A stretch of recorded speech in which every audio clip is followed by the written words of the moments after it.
I recently passed through the kitchen, and when I was going through there, I encountered a woman who was really frustrated. She was looking at her Chromebook, and I could just tell something wasn't right. So I checked in to see how she was doing, and she shared with me that she was supposed to be signed in for the support group, and she couldn't get logged on. I got on and I started to look at some of the settings that were on there, and while I was doing so, she said, "Just forget it. Just stop. I don't need to do this.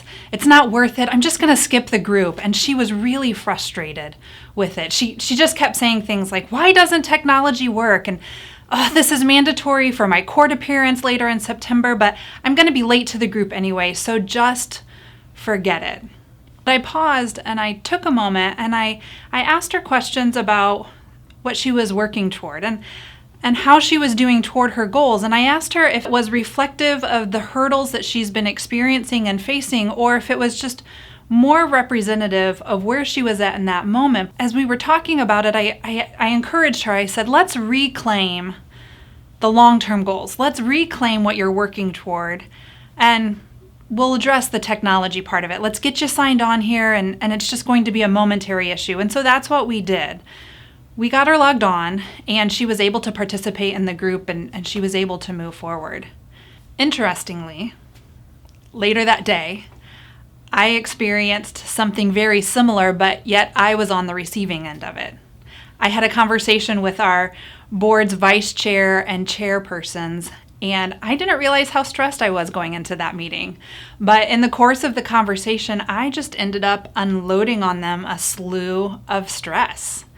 And they were so calm, and it was so great because they were objective and they asked me really good questions, and we took a look at what we needed to do to move forward, and we put a plan in place, and we reclaimed some of those long-term goals. They refocused my attention from the moment, stresses and challenges, and we took a look at priorities and long-term plans for the organization and moved forward. And I got off that phone call and I felt so much better. We have the privilege to do that on a daily basis at Sheltering Wings.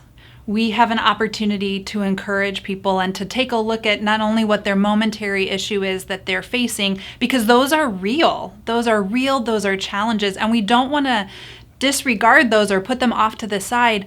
But if we can take hold of those, help them address it in the moment, but then move past that and look forward to what's in the future. Look forward to those long-term plans. It's this really great place that we can help them build that safety, stability, and independence that they long for.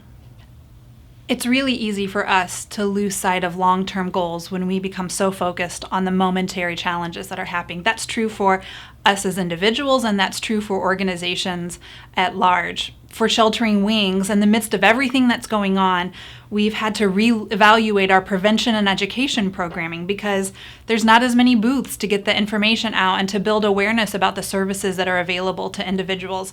We're not able to go into the schools as much as we were before because they're limiting visitors and being mindful of all of this COVID protocol. And workplaces, people are working remotely, and so brown bag lunches aren't as common. And so just the training and education part just looks a little bit different, and we could get really hung up on that and stressed out, and that could prevent us from moving forward. But what we want to do is we want to take a look at the long-term priorities of the organization to break the cycle of domestic abuse. And together we can do that. We're building this library of resources on our website where you can go and find trainings, resources, whether you're experiencing domestic abuse or if you're helping someone navigate an abusive situation. This email has some links that will take you to those places where you can see those opportunities to engage in the conversation in a way where you feel informed and equipped to move forward. Whether you call us, whether you walk through our doors, whether you visit our website, whatever it is, we want to be that voice of assurance, peace, and strength.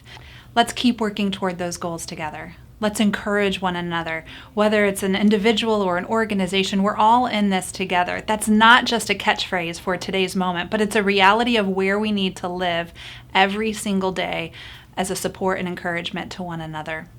We want to be at Sheltering Wings the voice of hope and healing, dealing with today's challenges, but working toward tomorrow's goals, breaking the cycle of abuse so that people can move forward, live safe, stable, and independent lives. Together, we can do that.